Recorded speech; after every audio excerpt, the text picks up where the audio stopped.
Assalamualaikum warahmatullahi wabarakatuh. So today I will tell you guys a story about the rise and fall of Napoleon Bonaparte. Why I choose this topic? Because Napoleon Bonaparte is one of my role model.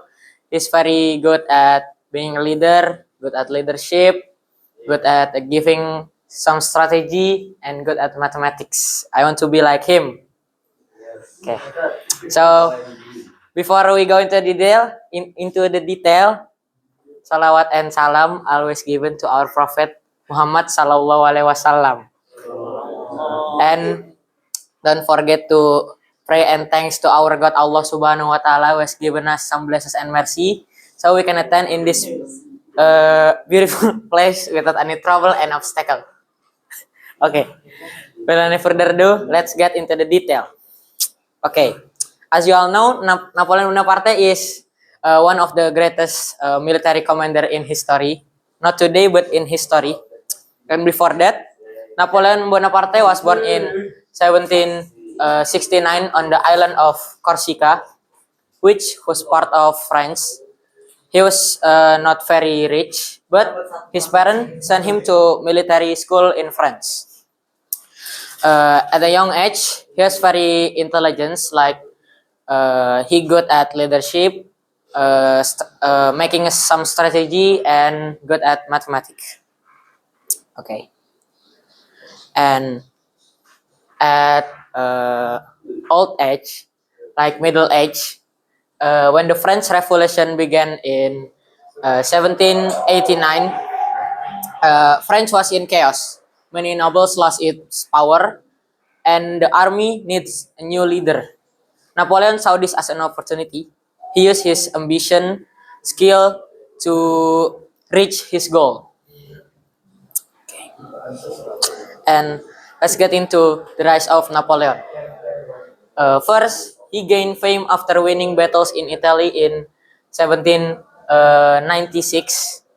At that time, he was a leader of French army in Italy, and at the time too, Napoleon's army is in conflict with Austria and his allies. So even though Napoleon's army was smaller and less of experience, he can defeat several battles with Austria with his strategy and tactics like surprise attacks and fast movement. So it made him a national hero. People admire his intelligence and admire his strategy, and yeah, like that. And second, in 1799, he led the coup d'etat and took control of France. It pronounced coup d'etat, coup d'etat. Okay, coup d'etat. What is coup d'etat? It's like a movement that overthrew the government. And at that time, the government of France is weak and unpopular. So Napoleon saw this as an opportunity to overthrow the government and took a control of France. And not in a short period, he became an emperor of France. He put himself a crown to symbolize that his power is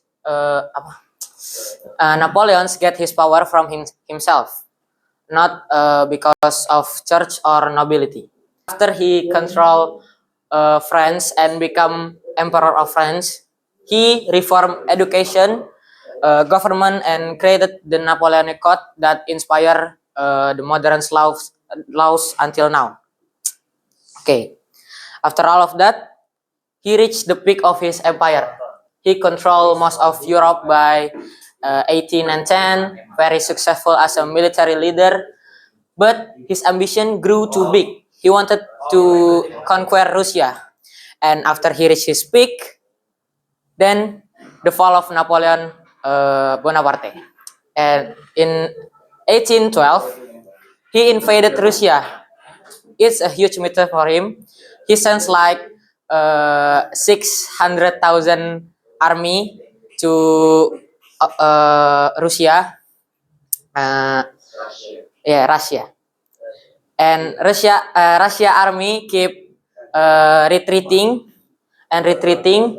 until reach its own land, and Napoleon's army keep following them, but there is no shelter or food supplies because Russia is burning their own village and food supplies.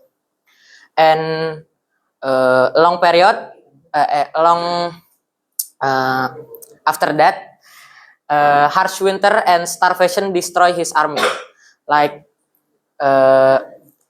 winter is come from Russia, and Napoleon army have no shelter or food, so most of Napoleon's army is died in Russia. Like in the first, Napoleon's army is 600,000 and return to life 100,000. And other countries that against Napoleon's army, which is France, like Britain, Prussia, Austria, and Russia, united against him. It called Six Coalition. So it's defeated Napoleon's in 1814. But Napoleon's not die. He just moved to a small island called Elba. He ruled his own army, small army in there. It's called in Indonesia diasingkan. It's called diasingkan. Okay. What's the moral we can take from Napoleon story is there is two. One, hard work and talent can take you far. And then second, too much ambition can destroy you. Okay, maybe that's all for me. Wassalamualaikum warahmatullahi wabarakatuh.